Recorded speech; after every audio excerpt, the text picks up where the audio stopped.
My daughter-in-law looked me straight in the eye at her husband's promotion dinner, in front of his entire department, and said, "This is a private event, Lorraine. Perhaps you'd be more comfortable waiting in the lobby." Then she smiled at the woman beside her as if I were simply a scheduling problem she had just resolved. I didn't move right away. I stood there holding the small bouquet of yellow carnations I had brought for my son Keith, the same flowers I always brought whenever he had something worth celebrating, because that's what I did for 37 years. I brought yellow carnations, and for 37 years he smiled when he saw them. Tonight, he looked at his shoes. I set the flowers quietly on the nearest table. I reached into my purse, I found my phone, and I made one call. But before I tell you what happened, I need to tell you about my son. The real one. The one I raised. Because somewhere between the boy who used to fall asleep on my shoulder watching baseballs and the man standing across that hotel ballroom in an expensive suit, something broke, and I never noticed until it was already done.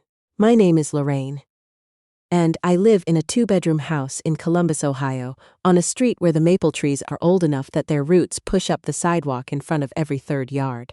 The city keeps saying, "They'll repair it." They never do. I stopped tripping on it years ago. I just know where it rises now. I suppose that's what happens when you live somewhere long enough. You stop fighting the uneven parts and you just learn to step around them. I raised Keith alone in that house after my husband Raymond passed. Keith was 14 when we lost him. Old enough to understand everything. Young enough that it broke something in him that I could never quite find or fix. Raymond died the way quiet men sometimes do. Without warning. Without spectacle. One morning he kissed my forehead before work, and that evening he was gone. Heart, the doctors said, as if naming it explained anything at all. After that, it was just us. Keith and me, and that house, and the maple trees. He was a serious boy after his father died. Not sad exactly, more like determined. He watched everything around him carefully, the way animals in the wild watch for exits. He worked throughout high school, paid for half his own college application fees without my asking, graduated with honors from Ohio State, and entered corporate finance at 24 with the kind of focused ambition that makes people in meetings sit up straighter. I was so proud of him I used to cry, just driving past his old elementary school. Then he met Claudia Hargrove at a company event, and within 18 months they were married. Claudia came from what she called a comfortable family in Connecticut. What she meant was old money with new manners. The kind of people who speak quietly because they never had to raise their voices to be heard. She was beautiful in the way expensive things are beautiful. Perfect and a little cold to the touch. I tried. I want to be honest about that. I brought food when I visited. I asked questions about her work. I remembered her sister's name and her mother's birthday. But Claudia had a way of receiving warmth that made the person offering it feel slightly foolish. As if caring too openly was a social error she was too polite to name.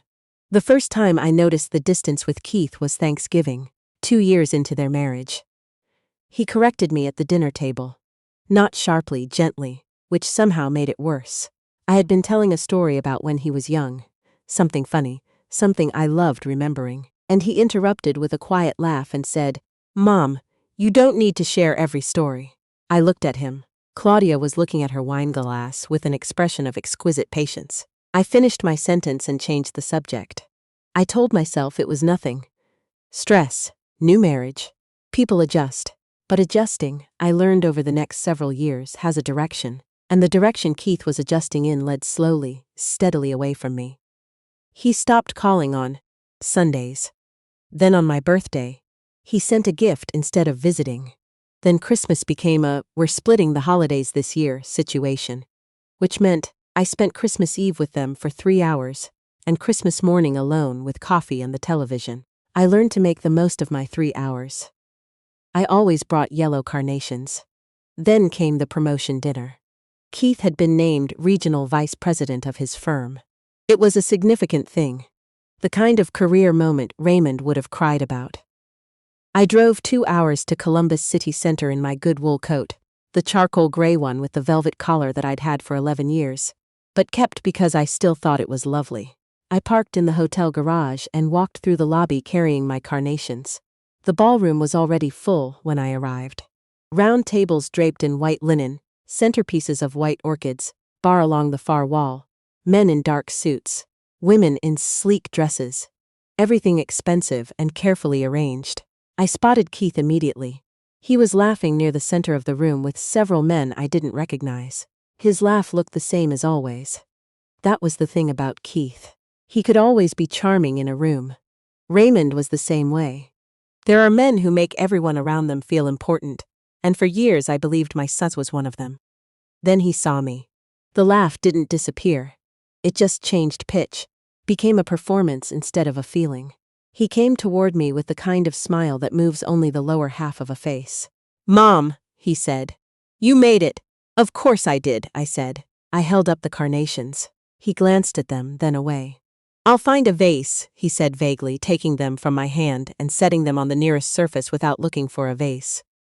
Claudia appeared at his elbow as if she had been waiting precisely for this moment. She looked elegant. She always looked elegant. Silver dress, dark hair pinned back, pearls that probably cost more than my car. Her smile reached me a half-second before her eyes did. "Lorraine," she said. "We didn't think you'd drive in for this." "I wouldn't miss it," I said. "Of course." She touched Keith's arm. "There are some people we should introduce you to, sweetheart." The sweetheart was for him, not me. I understood that. "Lorraine, why don't you find a seat at the bar? They're doing a nice charcuterie." She said it the way people suggest things when they mean something else entirely. "I'm happy to meet Keith's colleagues," I said pleasantly. Something moved across Claudia's face, barely visible, like a ripple on still water. "The firm's partners are all here tonight," she said. "It's a bit of an important evening." "I understand," I said. "I'm very proud of him." She nodded as if I'd said something sweet but slightly beside the point. The next hour was uncomfortable in the specific way social events can be uncomfortable when you understand you are not wanted, but have not yet been told so directly. I found a seat at a table near the edge of the room. I smiled at the couple beside me. I sipped water. I watched my son work the room with the fluency of someone who had been practicing for years. He came by once briefly to say his firm's managing director wanted to speak with him and he'd find me in a bit. I said, "Of course." "Of course!" That's what mothers say in rooms where their presence is tolerated rather than invited. Then the dinner service began, and I realized I had no place card at any table. I went to the seating chart near the entrance. My name was not on it. I stood there for a moment reading the names twice to be certain. Then I found a server and asked quietly if there had perhaps been an oversight with my place card. She looked at the chart, then at me, then said she'd check with the event coordinator. It was Claudia who appeared instead.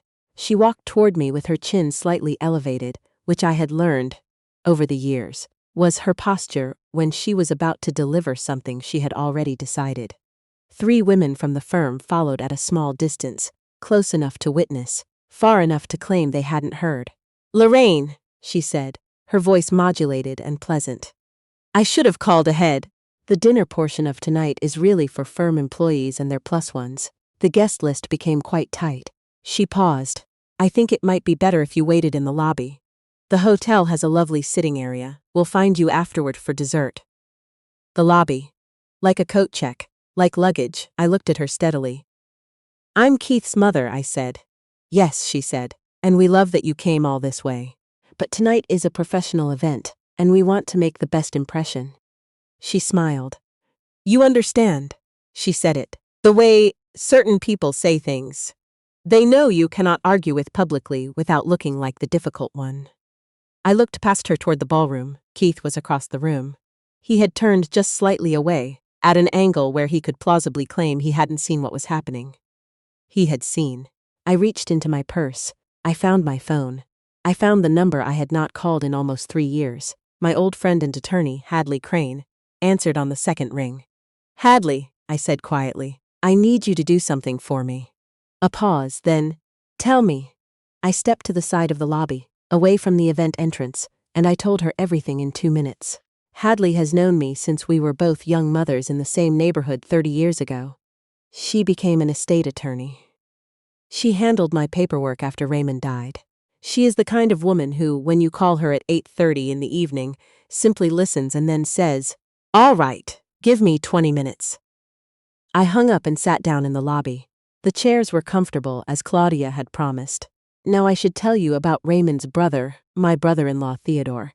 Theodore Gaines was 10 years older than Raymond, and, by the time Raymond and I married, already building what became a moderately successful real estate investment company in Central Ohio. Theodore never had children of his own. He was married twice and divorced twice, and seemed to regard both experiences with the same philosophical detachment he applied to failed property deals. He adored Raymond. When Raymond died, Theodore called me every week for the first year. Not to offer advice, not to check items off some grief support list, just to talk. Sometimes he talked about Raymond.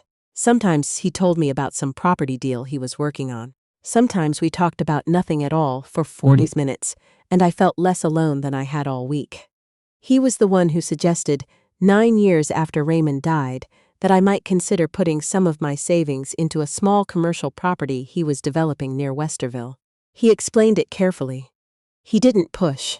He said it was solid and simple, and would grow quietly over time.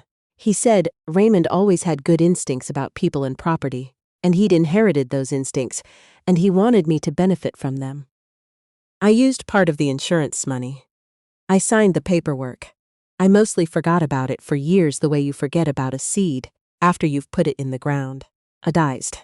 Then Theodore died 4 years ago, and his attorney called me to explain that he had arranged, very quietly and very carefully, for my initial investment to have been quietly restructured over the years into a significant ownership stake in what had become Gaines Property Group, which by then held 15 commercial properties across Central Ohio, 2 of which were under long-term lease with large corporations. I was not wealthy in the way wealthy people imagine wealthy. I still drove the same car. I still lived in the same house, but I was, by any reasonable measure, a woman of substantial means. My attorney Hadley managed the holdings. I paid my taxes. I lived my life. Keith did not know, not because I had hidden it deliberately, because it had never come up. He had never asked. He had been too busy becoming someone impressive to wonder much about what his mother had been quietly becoming. The 20 minutes I spent in the lobby were strange. I watched people come and go through the hotel entrance. A family with young children, 2 businessmen on phones, a bellhop pushing a brass cart piled with luggage. The ordinary movement of ordinary lives. I thought about Raymond. I thought about how he used to say that the quietest people in any room were often the ones paying the most attention. I thought about the yellow carnations sitting on a surface somewhere in that ballroom without a vase. Then I thought about Keith at 14. Standing at the kitchen counter, trying not to cry after his father's funeral because he had decided he was the man of the house.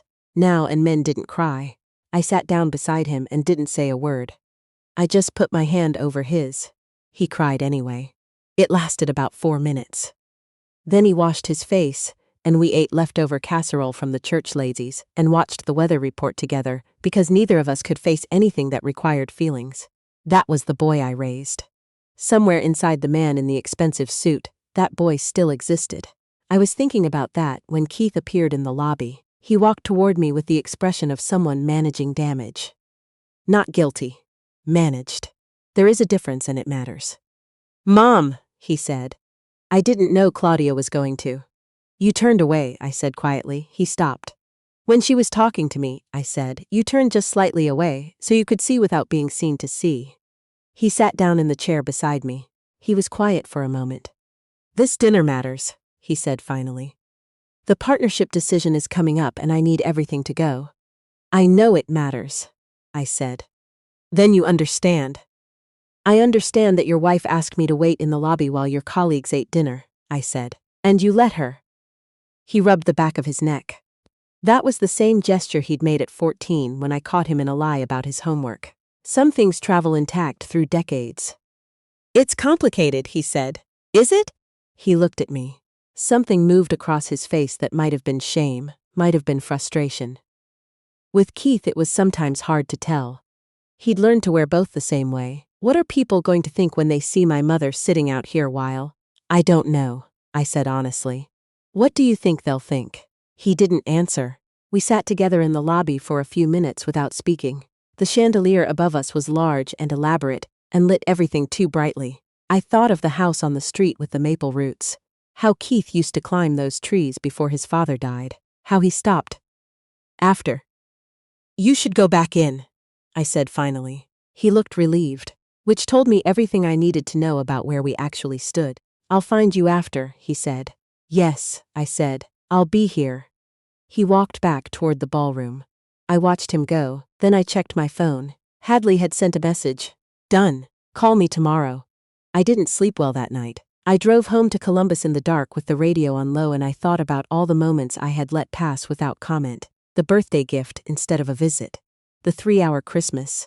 The way Claudia always said my name like a polite translation of something she actually meant differently. And the way Keith, somewhere over the years, had stopped being a son and started being a person who used to have mother. That hurt more than the lobby. It took 2 weeks before the thing Hadley had set in motion became visible. Hadley had contacted the leasing office for the Westerville Commerce Center, one of the properties under the Gaines Group portfolio.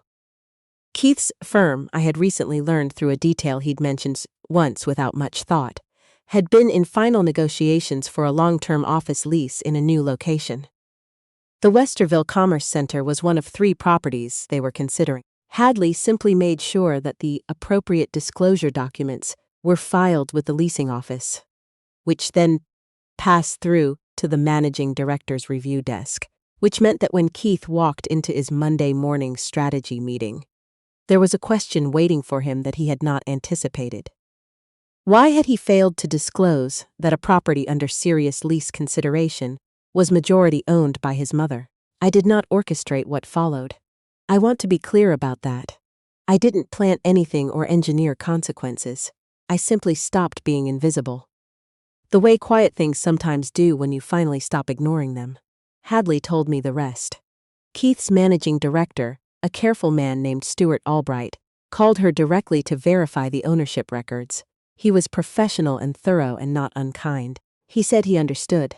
These situations were sometimes genuinely unknown to family members. He said the firm would need to recuse from the lease consideration, pending internal review. He said he appreciated the disclosure. Then he apparently found Keith and had a very quiet conversation. Keith called me that evening. He didn't shout. Keith had never been a shouter. He was quieter than that, which could sometimes be worse. You could have told me, he said. You could have asked, I said. Silence. Hadley filed disclosure documents, he said. Do you understand what that looks like? Do you understand what the lobby looked like? Another silence, longer this time. That's what this is about, he said. You're upset about the dinner. I almost said something unkind then. I caught it before it left my mouth. Keith, I said, I'm not upset about the dinner. I'm sad about the years. The dinner just finally made me see them clearly. He didn't respond for a moment. I could hear him breathing on the other end of the phone. He sounded tired. Actually tired. Not performed tired. Claudia thinks you did this deliberately, he said. Claudia can think what she'd like, I said pleasantly. What do you think? Another pause. I think, he said slowly, that I didn't know about the property. No, I agreed, you didn't. I also didn't know, he continued, that you had, that Theodore had. He stopped. Reorganized. I didn't know any of it. You never asked, I said again, gently. Not as an accusation, just as fact. He was quiet for a long time after that. Long enough that I got up and refilled my coffee and came back to the chair. I've been treating you like a background character in my own life, he said finally. The honesty of it startled me. Not because it was wrong, but because I hadn't expected him to say it so plainly. Yes, I said. You have Claudia, he started. Keith, I said. I know that marriage changes things. Yes, I know that partners influence each other, but you are the one who turned away. You are the one who didn't call. Claudia is not the reason your father's gone and I was alone. He made a sound I hadn't heard since he was very young, not quite crying. The held-back version of it. Dad would be ashamed of me, he said. Your father, I said carefully, would want to understand you before he judged you. That's the kind of man he was. He was better than me. He had more practice, I said. He was older when I knew him at his best. That made a small, broken sound come through the phone that might have been a laugh. We talked for another hour that night. Not about the property. Not about Claudia. Not about the firm. We talked about Raymond. About things Keith remembered that I had forgotten, and things I remembered that he hadn't known. He told me he still had his father's watch in his desk drawer. He said he took it out sometimes when a meeting was going badly. Not to look at the time, just to hold something solid. That nearly undid me completely. "Come home sometime," I said when we were winding down. Not an order. An invitation. "Okay," he said. "I'll make something with too much butter," he said. "Obviously," I said. He came the following Sunday. He came alone, which I noted but didn't comment on. He brought a bag from the grocery with good bread and 2 kinds of cheese, and a bottle of wine I would never have bought for myself. He stood in my kitchen and looked around the same way he had stood in the hotel lobby, like someone recalibrating distance. "Everything's the same," he said. "More or less," I said. "The stove knob on the left still sticks." He fixed it. Stood at the stove for 20 minutes with a screwdriver from the garage, the same toolbox that had been Raymond's, and he fixed the knob and tested it 4 times, and then stood back with the expression of a man who has just done something both small and necessary. We ate at the kitchen table. We talked easily, which surprised me and I think surprised him too. He asked questions about Theodore, about the property group, about what I actually wanted to do with my life now. Not in the way people ask when they're trying to categorize you, but in the way people ask when they've realized they don't know the answer and actually want to. I told him I hadn't decided yet. I told him I was thinking about funding a small grant program at Keith's old middle school, the one where Raymond had volunteered as a reading tutor in the evenings. Keith looked at the table for a moment when I said that. "He never told me he did that," he said. "He didn't tell anyone," I said. "He just went." Claudia called twice during the meal. Keith let it ring both times, which I noticed and didn't say anything about. The third call he answered, briefly, and said he'd be home by 8. She said something I couldn't hear. He said, "I know. I'll explain later." Then he came back to the table and poured more wine and asked me what else his father had done quietly that he hadn't known about. We talked until almost 9. The kitchen light got warm and yellow in the way kitchen lights do in the evening, when you're not watching anything except the person across from you. When Keith left, he paused on the front porch and looked at the maple trees. The street was quiet. The roots pushed up the sidewalk the way they always had. "I forgot how loud the trees are at night here," he said. "Crickets," I said. "Yeah." He was quiet a moment. "Mom, yes, I don't know how to fix everything." "You don't fix everything," I said. "You start with one thing and see what happens next." He nodded slowly. Then he said, more quietly, "I'm sorry about the lobby." "I know," I said. "I don't know why." He stopped. Tried again. "I think I've been afraid for a long time that if people knew where I came from, they'd think less of what I built." "Some people might," I said honestly. He looked at me. "But the people worth knowing," I said, "they'll think more of it." He stood there on the porch for another moment in the maple tree dark. He looked like himself, finally. Not the vice president. Not the managed version. Just Keith. "Yellow carnations," he said quietly. "What?" "I left them on the table." He winced. "The carnations you brought." "It's all right." "No, it isn't." He said it plainly. "But I'll do better." He drove away and I stood on the porch for a while after the taillights disappeared. The night was warm and the air smelled like cut grass and something blooming 3 houses down. I thought about Raymond, the way I often do in quiet moments. I thought about what he would have said, standing here beside me. He would have said something simple. He always did. Something about how the same roots that break up the sidewalk are also what holds the trees up in a storm. He was like that, my husband. A man who could say the essential thing without making it feel like a lesson. I went inside and washed the dinner dishes. I dried the glasses and put them back where they lived. I wiped down the counter and turned off the kitchen light. Then I went and sat in Raymond's old chair by the window, the one that still held the shape of him if you knew where to look. 4 months passed. There were phone calls. There were visits. 3 of them. Then more until Sunday became a kind of understood thing again the way it had been years ago. Keith came alone the first few times. Then one Sunday, Claudia came too. I won't pretend that went easily. It didn't. There were long pauses. There was politeness so careful it had its own tension. But Claudia sat at my kitchen table and accepted the coffee I made, and at one point asked me how I took my coffee, which was a small thing and also small at all. Before she left that afternoon, she stood in my kitchen doorway for a moment. "I wasn't kind to you," she said.